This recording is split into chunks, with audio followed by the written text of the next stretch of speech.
Hi, I'm Cheryl Kagan, very proud to be the senator for Gaithersburg and Rockville.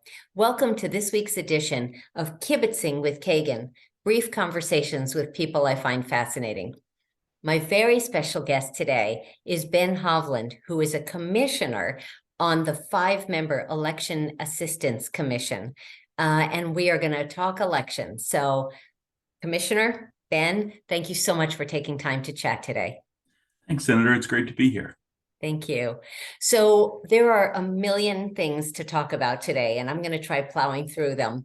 But I want to start with your background because you grew up in Arkansas, though you don't seem to have an accent.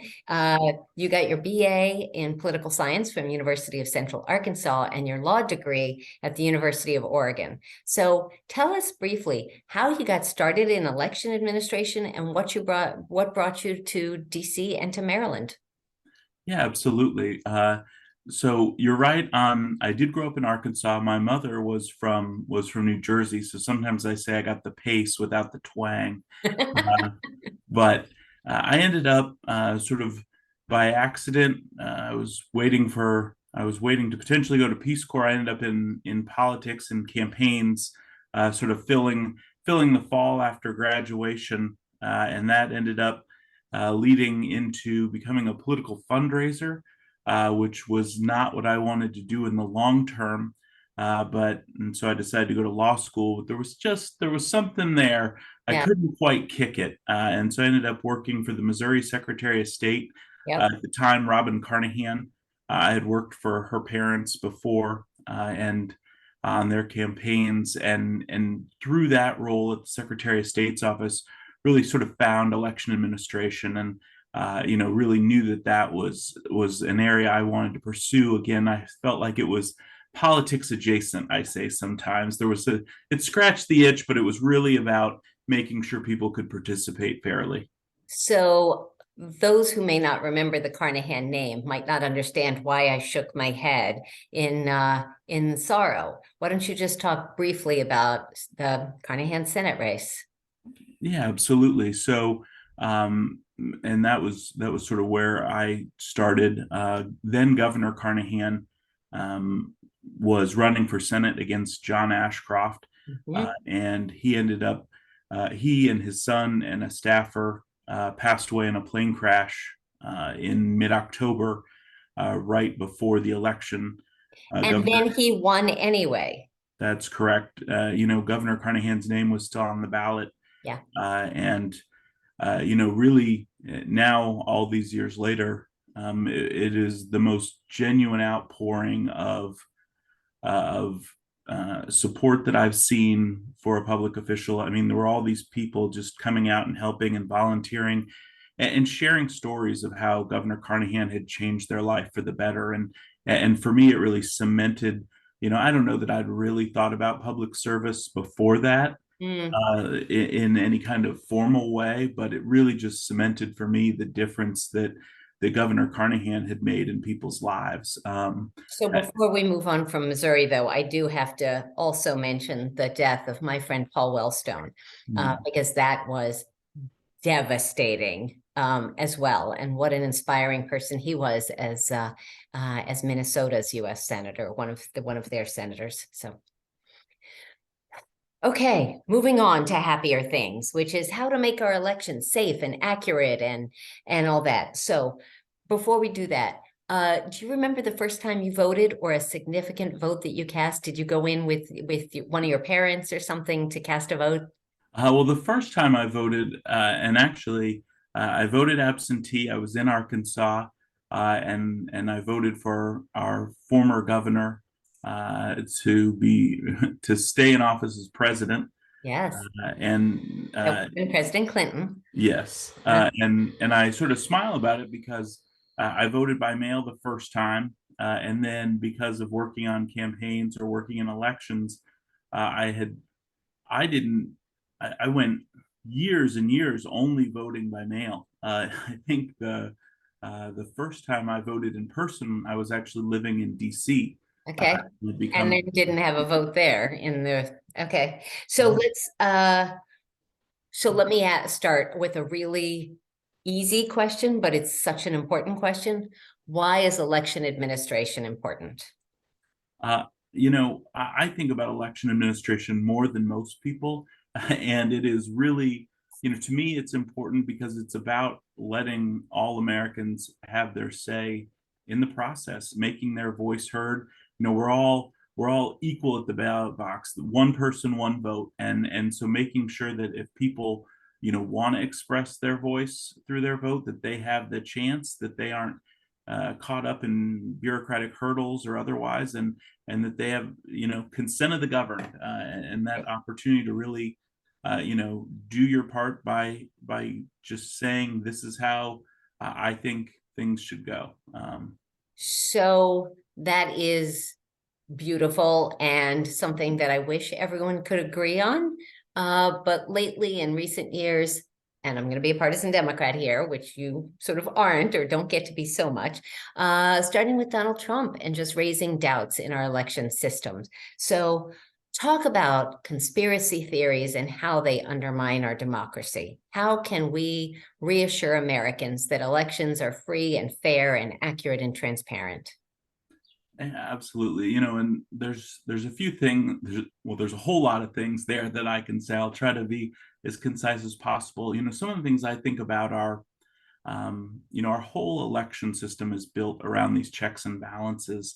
As long as there have been political parties, the political parties haven't trusted each other. And so our election laws are designed really to have those checks in place where you can make sure, you have bipartisan teams throughout the process, you have checks and rechecks.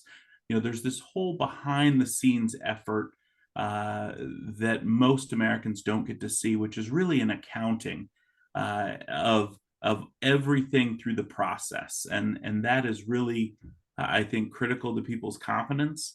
But it's also, it is this sort of mundane. It is accounting essentially, and so conspiracy theories are always sexier, or those capture people's imaginations rather than just knowing that it comes down to math.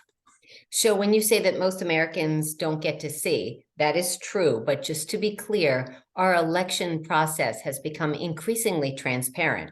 So if people really have concerns, they can go and watch ballots be counted, scanned, recounted. They can watch online, I assume in everywhere, certainly in Maryland. And can you just speak to the difference between red states and blue states in terms of transparency? Well, I will say you're right that there is an enormous amount of transparency throughout the process. When I say people don't get to see it, it's usually that people don't see it. Yes. Is probably a more accurate statement. Election officials for years have been begging for people to come see things like logic and accuracy tests, which are where test ballots are run through to make sure that equipment is functioning the way it's supposed to. And again, with each step of the process, there are opportunities for public participation or viewing.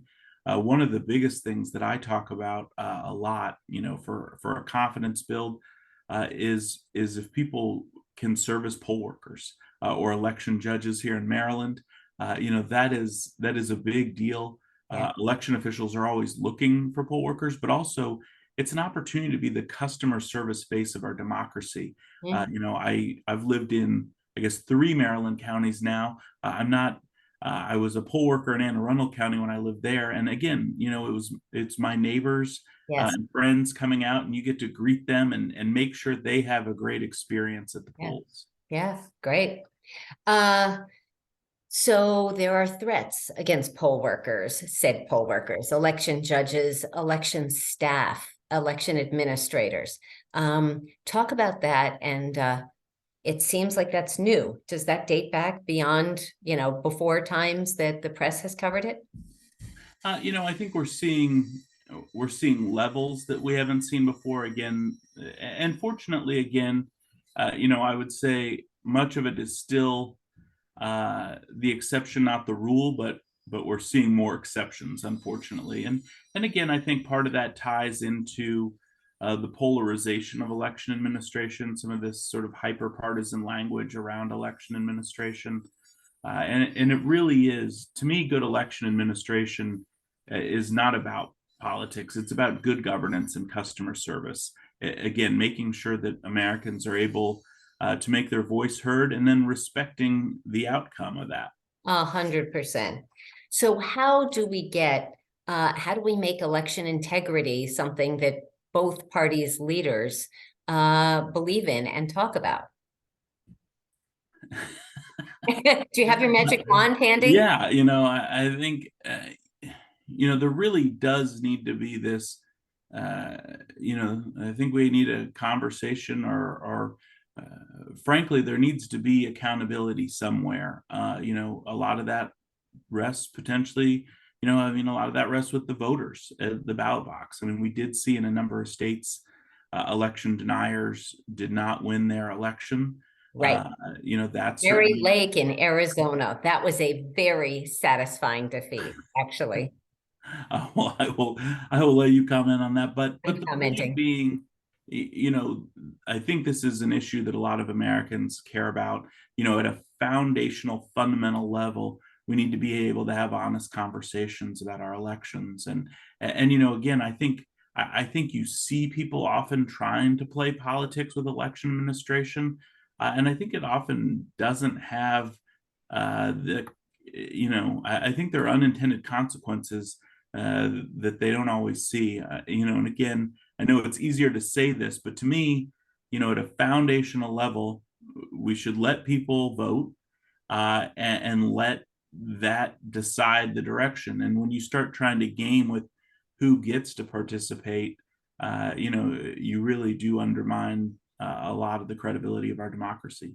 So let's talk about the differences among the states here. In some states, they're making it harder for people to vote. They are doing more checks, more restrictions, more purging of voter rolls, and you can't give someone a bottle of water or a sandwich. And then in states like Maryland, we're making it easier and allowing more vote by mail and more early voting days and more flexibility, election day registration, all that.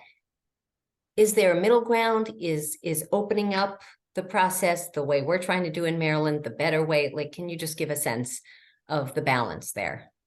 Well, so I always come back to a home base of what I was talking about earlier with good governance and customer service. And one of the things that particularly in this job, but generally, I think it's important, it's critical to listen to election administrators. There is, in all things, there's a balance. There are certain points where maybe your costs are not worth the trade out. There's a lot of real conversations about how much early voting is the right amount. For example, there are states that have 45 days of early voting.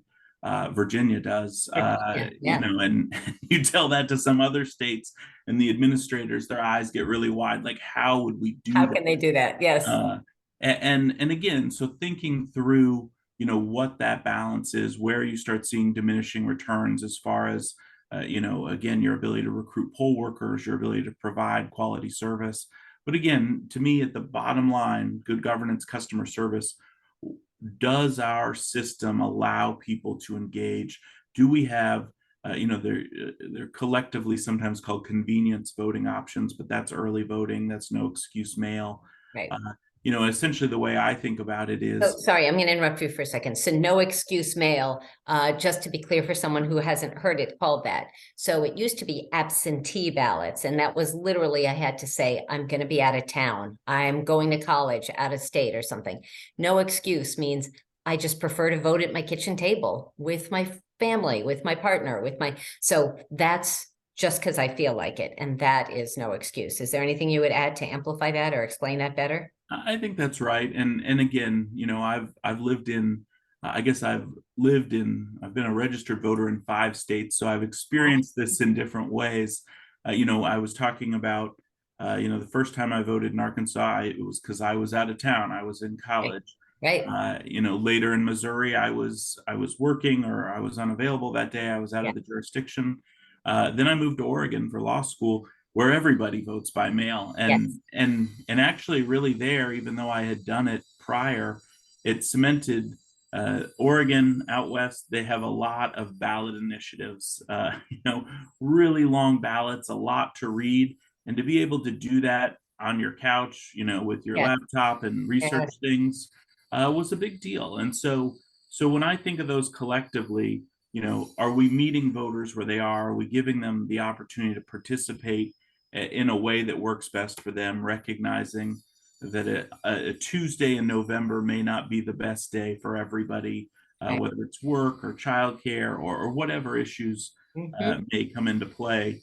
Again, a lot of people love the Tuesday in November and want it, but the point is options and giving people the ability to vote when it makes sense for them. Correct. So let's pivot and talk about the EAC, the Assistance Commission. You got So, it. so what is it? What does it do? Why is it important? Why is it cool that you're a commissioner? Talk about, like, lay that out, because I think it is one of the most invisible federal agencies that We exists. we are a very small federal agency, but we are a federal agency. I talk about when I talk about the agency, for most people, uh, you know, we were created by the Help America Vote Act, which was most people uh, remember Florida 2000, particularly if you follow elections. Florida 2000 is one of those that people that sticks out. Well, the Help America Vote Act was Congress's response to that. And it did a number of things, but one of those was to create the Election Assistance Commission. And while elections are very decentralized in the United States and run at the local level, mostly counties, but in a number of states, that's even at the municipal level. Mhm. Um, the EAC was created to be a largely non-regulatory agency. I call us a customer service agency Mhm. with really four main focuses or focal areas. One is that we distribute grant money to the states that Congress allocates or appropriates periodically. Uh, Actually, since 2018, we've seen around $1 billion that we've distributed. Then we test and certify voting equipment. This has made us a little bit more popular in recent years. Uh, we we administer something called the Election Administration and Voting Survey, or EVES.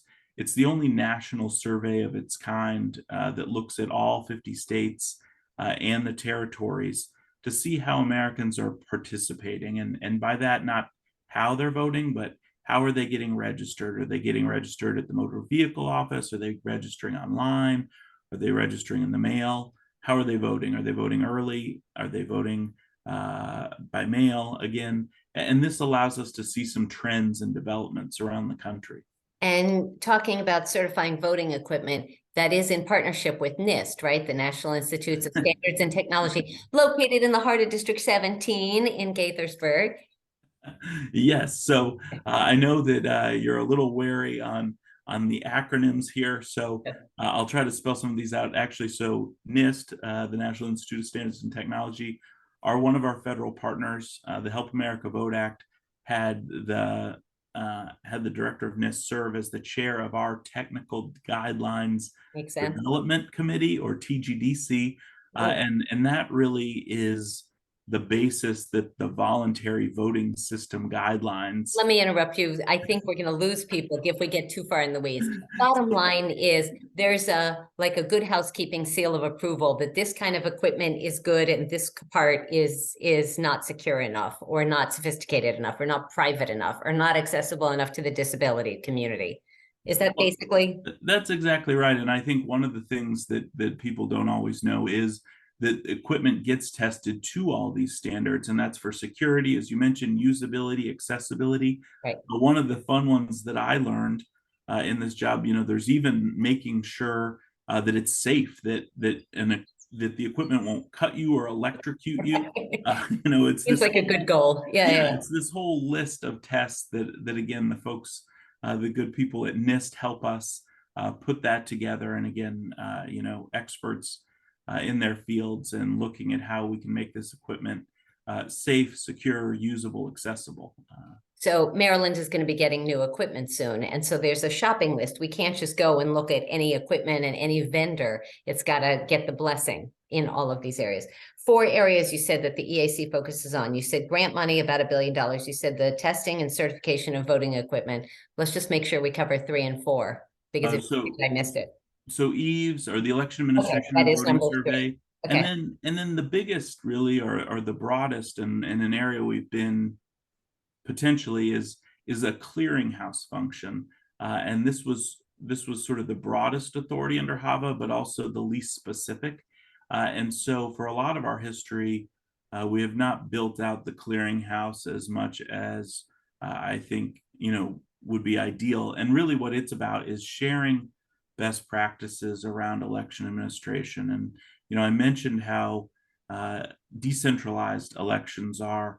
We have this ability, this benefit of getting to share information across the states to talk about what, a vote by mail state like Oregon has learned. We saw a lot of that in the pandemic, frankly, where, states like Oregon and Washington had transitioned to vote by mail over decades, and were able to share tips with states that had only maybe had 5% mail ballots and how to scale up. Like us. Yeah. And that was critical. That was critical to the success, of the administration of the 2020 election. I think the aftermath of 2020, a lot of people lost sight of just how amazing the administration of the 2020 election was. All of the work that election administrators did across the country, putting their own personal health and safety on the line, and doing just an amazing job. I've said before, but it really was the best administered election I've seen in my career. Amazing. Briefly, will you just, before we move back to other issues, the EAC, the Election Assistance Commission versus the FEC, the Federal Election Commission, can you just give a super quick tutorial on the distinction? There's a lot of people know about the FEC. Yeah, absolutely. So the EAC, the clearinghouse function, was actually split off from the Federal Election Commission with the Help America Vote Act. And so now, and then additional responsibilities were added. But so basically, the Federal Election Commission, the FEC, does campaign finance. Money in politics. Okay. And then the EAC, Election Assistance Commission, does election administration issues. And so that's really the difference. And it's a pretty natural break. I mean, they're very different. Yeah. Even though the responsibilities in some states fall, like Maryland, fall with the same office at the state level, they are very different functions. Okay. So I want to talk about ERIC. And for many of those watching think that I'm about to talk about a person, but I am not. ERIC is an acronym, the Electronic Registration Information Center, and it is a nonprofit that was established by a bipartisan group of states that pays into basically a collective to make sure that our voter rolls are as updated and accurate as possible. So Ben, why don't you tell us what's been happening now in ERIC, because I'm completely freaked out about it and I'm pretty worried. So why don't you do the quick overview and then let's talk further about it. Sure. I mean, so ERIC was created, years ago now, as a way to clean up voter rolls. Stepping back a little bit, the National Voter Registration Act of 1993, or the NVRA, which most people might know as motor voter, because it is why you get registered at the motor vehicle office, which is still, these many years later, the #1 source of voter registrations we see in this country. Well, part of that law also required list maintenance, or people keeping their lists up to date, and it spells out a very specific process for how people can be removed from the rolls to make sure they're not removed inappropriately. Well, the Electronic Registration Information Center, or ERIC, was created to be a tool to assist officials with that. Americans it's a very mobile population. We see, I myself, as I said earlier, I've been registered in 5 states over the years, and people move and they don't think to cancel their registration. They think it automatically is done, Right. but it's not. And so ERIC was created as a way to share information, to help identify people who had moved, and clean up the rolls. And so it started with 7 states, 4 at the time led by Republicans and 3 by Maryland and Democrats. Virginia were both among them, the founding Exactly. states. And yet Virginia Governor Glenn Youngkin recently announced that Virginia was leaving with phony baloney excuses. So please continue. Sorry, it makes me nuts, Yeah. So, as you know. and so over the years, we've seen it expand. It had gotten to, around 30 something? 30 states, a little over 30 states. Yeah. And again, with each state expanding, you both were reducing costs because efficiencies, Yep. but also bringing in new populations. Of course, people are particularly interested in snowbird states, where you have potential folks who spend half the year in Florida or in Arizona. And anyway, but then in the last, I don't know, several months, there's been sort of a concerted disinformation effort, people spreading false rumors about the funding sources of ERIC and various other issues that have led to a number of states pulling out. I'm going to put a finer point on it than you are, Commissioner. These are all red states that are pulled out. And the problem with that is not, there's so many problems with that. But first off, if ERIC becomes only Democratic states or a smaller number of states, then our voter rolls are less accurate. So Virginia is of special interest to me and Maryland because our borders are so fluid and people move all the time from Virginia to Maryland or Maryland to Virginia. And there are the conspiracy theorists who wonder, well, why can't our voter rolls be more accurate? Guess what, folks? Every day people die, people move, people turn 18, people change parties. Like that happens all the time. So even if you could take a snapshot this very second, it would be inaccurate by tomorrow. So ERIC is a tool that's vitally important. And I am just deeply concerned about this latest trend. Is there an answer? What can be done at the federal level, through EAC, through Congress, through the President of the United States? Is there an answer to making sure that our voter rolls, whether it's ERIC or some other entity, can make sure that we have the best bipartisan data? Really, in so many ways, ERIC is the best solution that has been out there. I was fortunate enough to be a part of some of the early conversations that ended up growing into ERIC, and I can tell you all of the people who were there. It was a very bipartisan group. There were very red Republicans and very blue Democrats, and it was a very bipartisan room where they were balancing security and access. And talking about, again, just really good governance and customer service. Yeah. And when I talk about elections being decentralized and a lot about the nature of the EAC, so much from the federal level, there's historically a wariness to federal overreach in this space, and part of what ERIC really was a state solution. Absolutely. ERIC is a partnership. And an independent, bipartisan, affordable, collaborative, transparent. Yeah.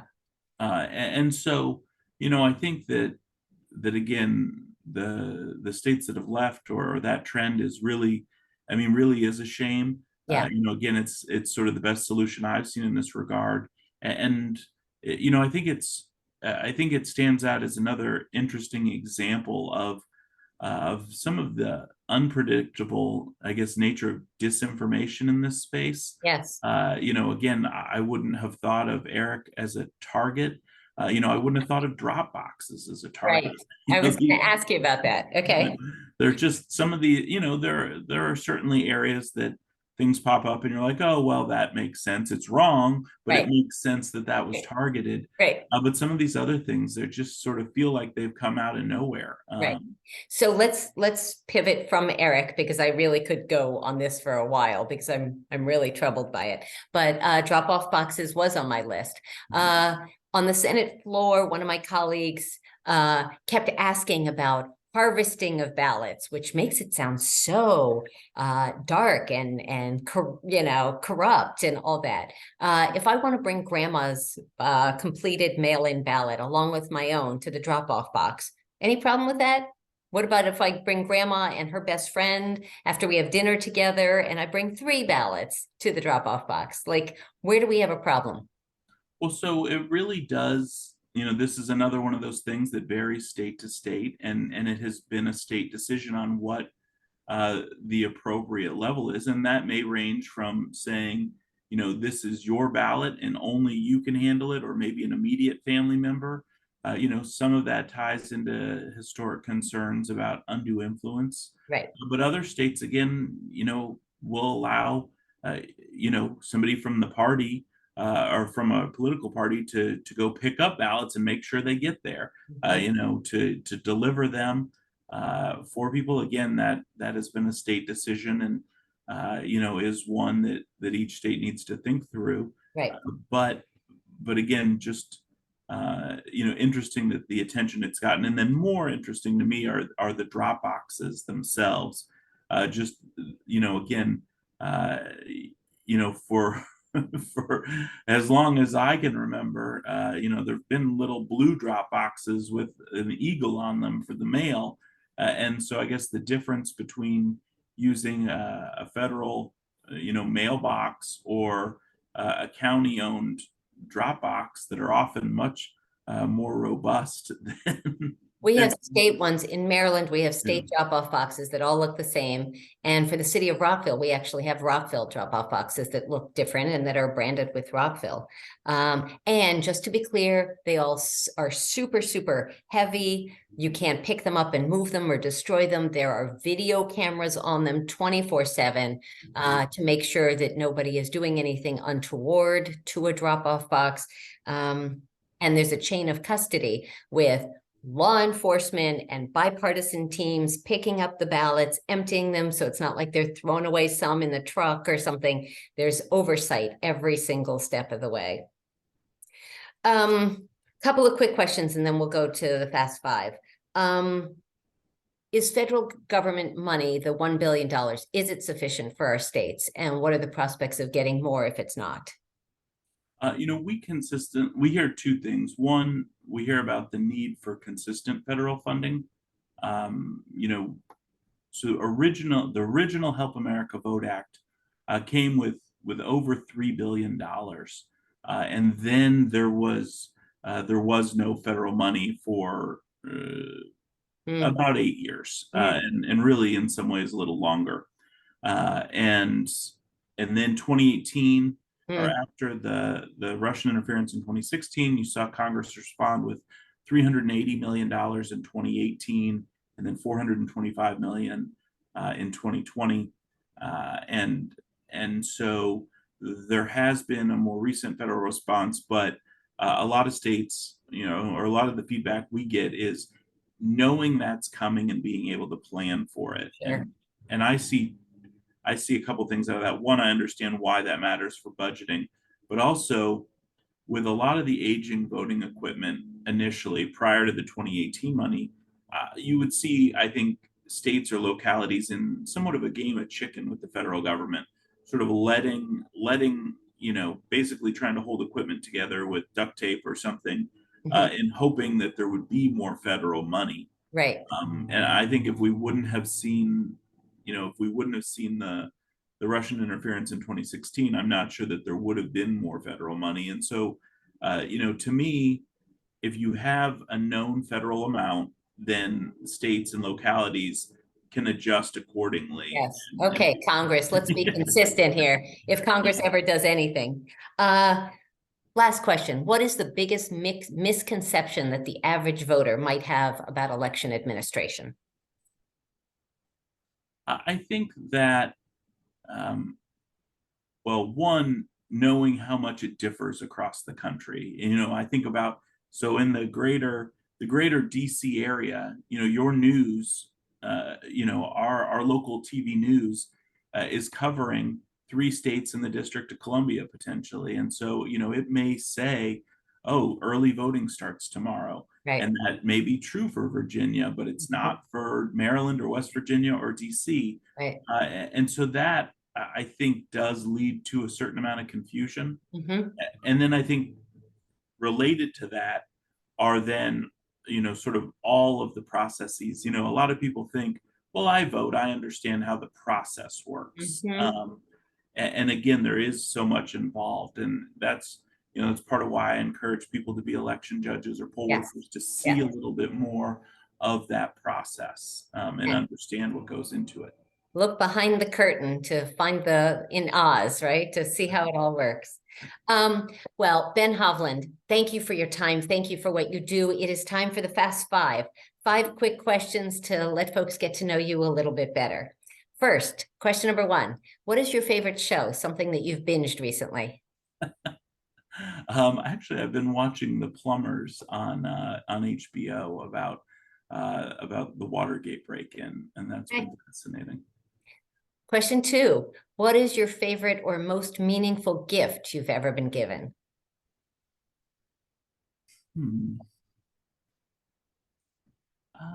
It's sort of funny. There's probably several that I'm not thinking that I should have, but I do remember one time a good friend of mine gave me this. It was this little travel alarm clock that I'd been wanting for a very long time, and it was very touching that they had sort of known that I had wanted that or noticed that I Yeah. had wanted it, and it was just something that it was a token, but it was just very much appreciated. Nice. And you travel so much to so many states. So that's good.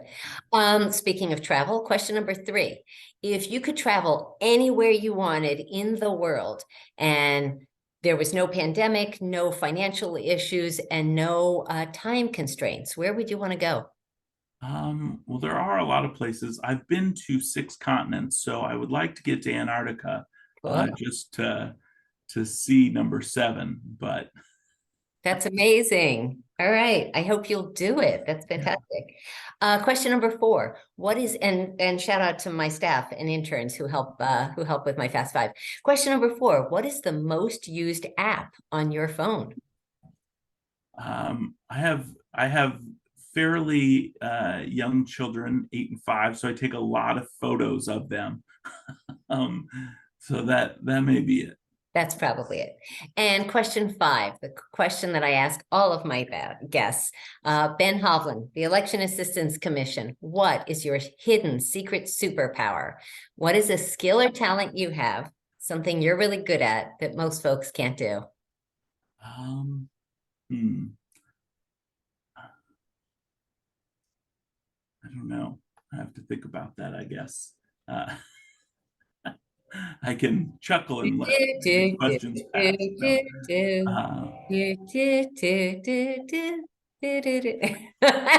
Come on. I'm pretty good at thinking about elections. All right. All right. I'm very good. Oh, actually, I'm very good at, well, flag trivia. Okay. World flags or American flags? Both.